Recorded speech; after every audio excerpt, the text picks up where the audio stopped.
ओम शांति। आज 23 जून 2025 बाबा के महावाक्य हैं। मीठे बच्चे, तुम्हारा पहला सबक यानी पाठ है, मैं आत्मा हूँ, शरीर नहीं। आत्मा अभिमानी होकर रहो तो बाप की याद रहेगी।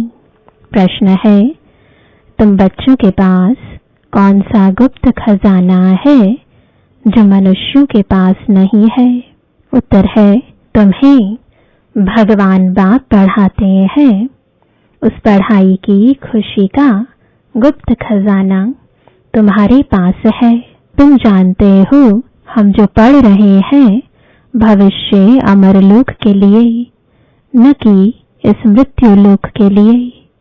बाप कहते हैं, सवेरे सवेरे उठकर घूमो फिरो, सिर्फ पहला पाठ याद करो तो खुशी का खजाना जमा होता जाएगा। ओम शांति। बाप बच्चों से पूछते हैं, बच्चे आत्म अभिमानी हो बैठे हो, अपने को आत्मा समझ बैठे हो। हम आत्माओं को परमात्मा बाप पढ़ा रहे हैं। बच्चों को यह स्मृति आई है, हम देह नहीं आत्मा है। बच्चों को देही अभिमानी बनाने लिए ही मेहनत करनी पड़ती है। बच्चे आत्म अभिमानी रह नहीं सकते, घड़ी घड़ी देह अभिमान में आ जाते हैं। इसलिए बाबा पूछते हैं, आत्म अभिमानी हो रहते हो? आत्म अभिमानी होंगे तो बाप की याद आएगी। अगर देह अभिमानी होंगे तो लौकिक संबंधी याद आएंगे। पहले यह शब्द याद रखना पड़े, हम आत्मा है, मुझ आत्मा में ही 84 जन्मों का पाठ भरा हुआ है। यह पक्का करना है, हम आत्मा है। आधा कल्प तुम देह अभिमानी हो रहे हो।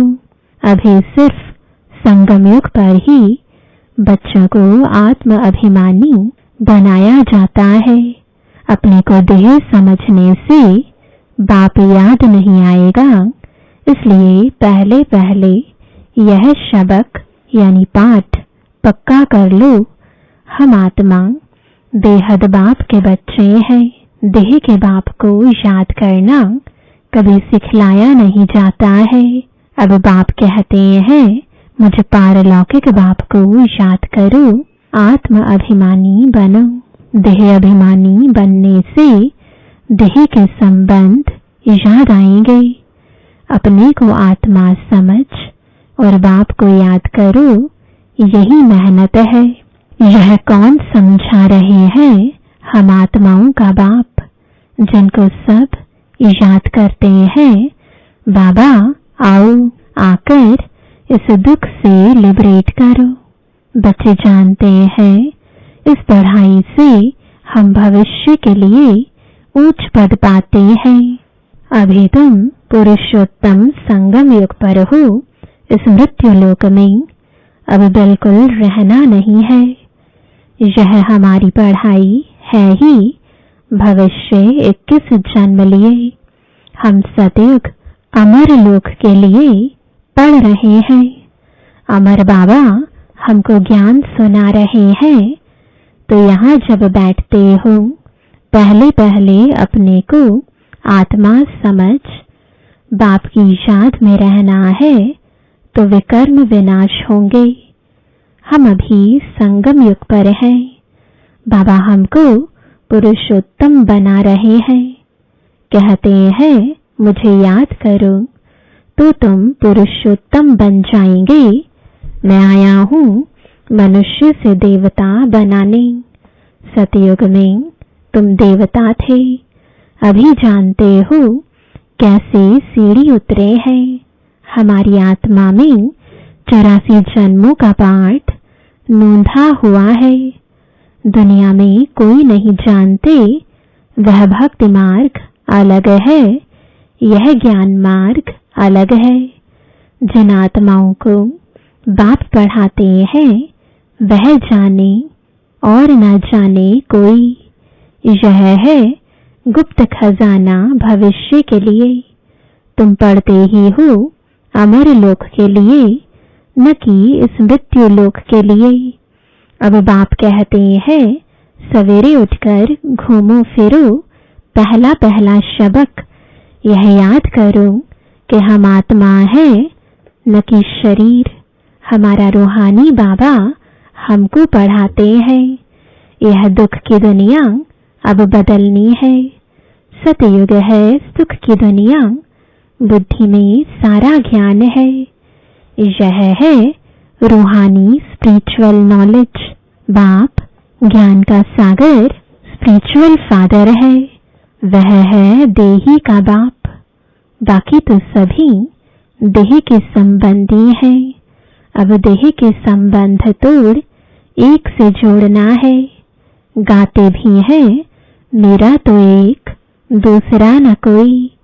हम एक बाप को ही याद करते हैं, देह को भी याद नहीं करते। यह पुरानी देह तो छोड़नी है। यह भी तुमको ज्ञान मिलता है, यह शरीर कैसे छोड़ना है। याद करते करते शरीर छोड़ देना है। इसलिए बाबा कहते हैं देही अभिमानी बनो। अपने अंदर घोटते रहो। बाप बीज और झाड़ को याद करना है। शास्त्रों में यह कल्प वृक्ष का वृतांत है। यह भी बच्चे जानते हैं। हमको ज्ञान सागर बाप पढ़ाते हैं, कोई मनुष्य नहीं पढ़ाते हैं। यह पक्का कर लेना है। पढ़ना तो है ना। सतयुग में भी देहधारी पढ़ाते हैं, यह देहधारी नहीं है। यह कहते हैं मैं पुरानी देह का आधार ले तुमको पढ़ाता हूँ। कल्प कल्प मैं तुमको ऐसे पढ़ाता हूँ, फिर कल्प बाद भी ऐसे पढ़ाऊंगा। अब मुझे याद करो तो तुम्हारे वे कर्म विनाश होंगे। मैं ही पतित पावन हूँ, मुझे ही सर्वशक्तिमान कहते हैं। परंतु माया भी कम नहीं है, वह भी शक्तिमान है। कहाँ से गिराया है अब याद आता है ना। 84 के चक्र का भी गायन है। यह मनुष्यों की ही बात है। बहुत पूछते हैं जानवरों का क्या होगा। अरे यहाँ जानवर की बात नहीं। बाप भी बच्चों से बात करते हैं। बाहर वाले तो बाप को जानते ही नहीं, तो वह क्या बात करेंगे। कोई कहेंगे हम बाबा से मिलने चाहते हैं। अब जानते कुछ भी नहीं, बैठकर उल्टे सुल्टे प्रश्न करेंगे। 7 दिन का कोर्स करने के बाद भी पूरा कुछ समझते नहीं है कि यह हमारा बेहद का बाप है। जो पुराने भक्त हैं, जिन्होंने बहुत भक्ति की हुई है, उनकी बुद्धि में तो ज्ञान की सब बातें बैठ जाती हैं। भक्ति कम की होगी तो बुद्धि में कम बैठेगा। तुम हो सबसे जास्ती पुराने भक्त। गाया भी जाता है भगवान भक्ति का फल देने लिए आते हैं, परंतु किसको यह थोड़े ही पता है ज्ञान मार्ग और भक्ति मार्ग बिल्कुल ही अलग है। सारी दुनिया है भक्ति मार्ग में। कोटों में कोई आकर यह पढ़ते हैं, समझानी तो बहुत मीठी है। 84 जन्मों का चक्र भी मनुष्य ही जानेंगे ना। तुम आगे कुछ नहीं जानते थे, शिव को भी नहीं जानते थे। शिव के मंदिर कितने ढेर है। शिव की पूजा करते, जल डालते, शिवाय नमः करते, क्यों पूजते हैं कुछ पता नहीं। लक्ष्मी नारायण की पूजा क्यों करते, वह कहाँ गए कुछ पता नहीं। भारतवासी ही है जो अपने पूज्य को बिल्कुल जानते नहीं।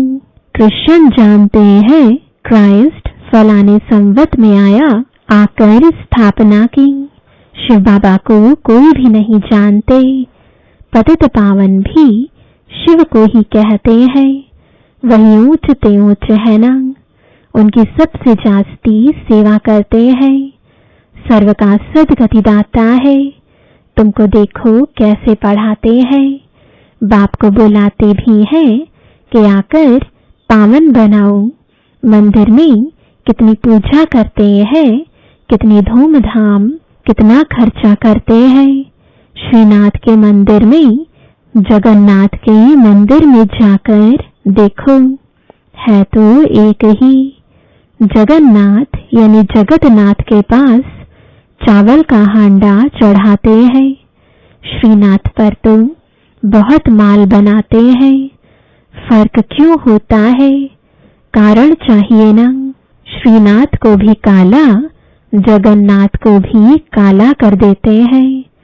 कारण तो कुछ भी नहीं समझते। जगतनाथ लक्ष्मी नारायण को ही कहते हैं या राधे कृष्ण को कहेंगे? राधे कृष्ण लक्ष्मी नारायण का संबंध क्या है, यह भी कोई नहीं जानते हैं। अभी तुम बच्चों को मालूम पड़ा है कि हम पूज्य देवता थे, फिर पुजारी बने हैं, चक्र लगाया। अभी फिर देवता बनने के लिए हम पढ़ते हैं। यह कोई मनुष्य नहीं पढ़ाते हैं, भगवानुवाच है। ज्ञान सागर भी भगवान को कहा जाता है।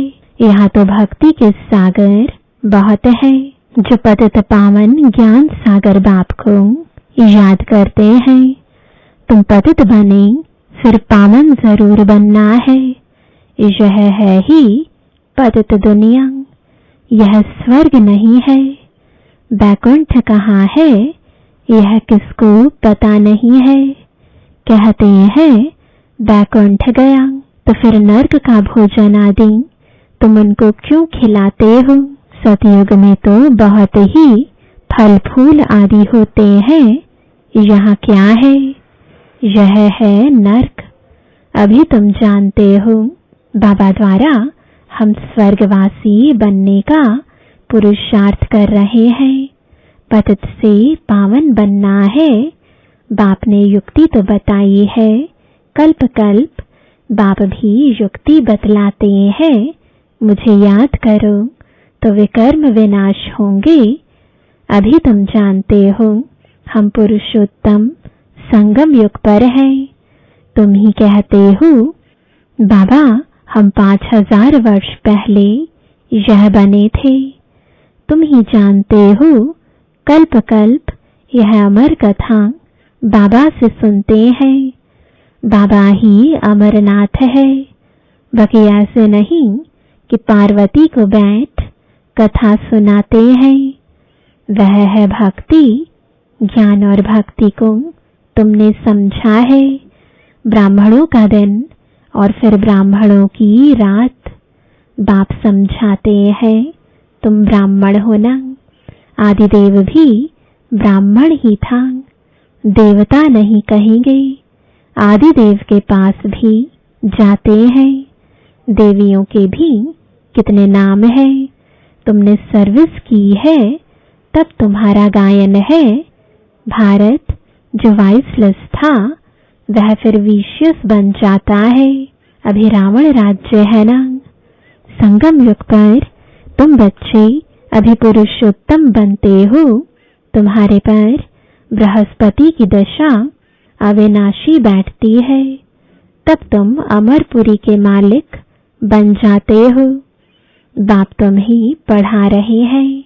मनुष्य से देवता बनाने के लिए स्वर्ग के मालिक बनने को बृहस्पति की दशा कहा जाता है। तुम स्वर्ग अमरपुरी में तो जरूर जाएंगे। बाकी पढ़ाई में दशाएं नीचे ऊपर होती रहती हैं, याद ही भूल जाती है। बाप ने कहा है मुझे याद करो। गीता में भी है भगवानुवाच काम महाशत्रु है। पढ़ते भी हैं परंतु विकार को जीतते थोड़े ही हैं। भगवान ने कब कहा? 5000 वर्ष हुआ। अब फिर भगवान कहते हैं काम महाशत्रु है, इन पर जीत पानी है। यह आदि मध्य अंत दुख देने वाला है। मुख्य है काम की बात, इस पर ही पतित कहा जाता है। अभी पता पड़ा है यह चक्र फिरता है, हम पतित बनते हैं, फिर बाप आकर पावन बनाते हैं ड्रामानुसार। बाबा बार बार कहते हैं पहले पहले अल्फ की बात याद करो। श्रीमत पर चलने से ही तुम श्रेष्ठ बनेंगे। यह भी तुम समझते हो हम पहले श्रेष्ठ थे, फिर भ्रष्ट बने, अब फिर श्रेष्ठ बनने का पुरुषार्थ कर रहे हैं। दैवी गुण धारण करना है, किसको भी दुख नहीं देना है, सबको रास्ता बताते जाओ। बाप कहते हैं मुझे याद करो तो पाप कट जाए। पतित पावन तुम मुझे ही कहते हो ना। यह कोई को पता नहीं कि पतित पावन कैसे आकर पावन बनाते हैं। कल्प पहले भी बाप ने कहा था माँ में कम याद करो। यह योग अग्नि है जिससे पाप दग्ध होते हैं। खाद निकलने से आत्मा पवित्र बन जाती है। खाद सोने में ही डालते हैं, फिर जेवर भी ऐसा बनता है। अभी तुम बच्चों को बाप ने समझाया है आत्मा में कैसे खाद पड़ी है, उनको निकालना है।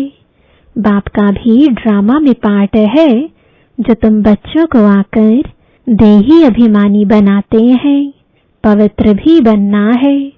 तुम जानते हो सतयुग में हम वैष्णव थे, पवित्र गृहस्थ आश्रम था। अभी हम पवित्र बन और विष्णुपुरी के मालिक बनते हैं। तुम डबल वैष्णव बने हो, सच्चे सच्चे वैष्णव तुम हो। वह है विकारी वैष्णव धर्म के, तुम हो निर्विकारी वैष्णव धर्म के। अभी एक बाप को याद करते हो और नॉलेज जो बाप में है वह तुम धारण करते हो। तुम राजाओं का राजा बनते हो। वह राजाएं बनते हैं अल्पकाल एक जन्म के लिए। तुम्हारी राजाई है 21 पीढ़ी अर्थात फुल एज पास करते हो। वहां कब अकाल मृत्यु नहीं होगा। तुम काल पर जीत पाते हो। समय जब होता है तो समझते हो अब यह पुरानी खल छोड़ नई लेनी है। तुमको साक्षात्कार होगा। खुशी के बाजे बजते रहते हैं। तमो प्रधान शरीर को छोड़ सतो प्रधान शरीर लेना यह तो खुशी की बात है। वहां 150 वर्ष आयु एवरेज रहती है। यहाँ तो अकाल मृत्यु होती रहती है क्योंकि भोगी है। जिन बच्चों का योग यथार्थ है उनकी सर्व कर्मेंद्रियां योग बल से वश में होंगी। योग में पूरा रहने से कर्मेंद्रियां शीतल हो जाती हैं। सतयुग में तुमको कोई भी कर्मेंद्रियां धोखा नहीं देती हैं। कभी ऐसे नहीं कहेंगे कि कर्मेंद्रियां वश में नहीं है। तुम बहुत ऊंच ते ऊंच पद पाते हो। इनको कहा जाता है बृहस्पति की अविनाशी दशा। वृक्षपति मनुष्य सृष्टि का बीज रूप है बाप। बीज है ऊपर में, उनको याद भी ऊपर में करते हैं। आत्मा बाप को याद करती है।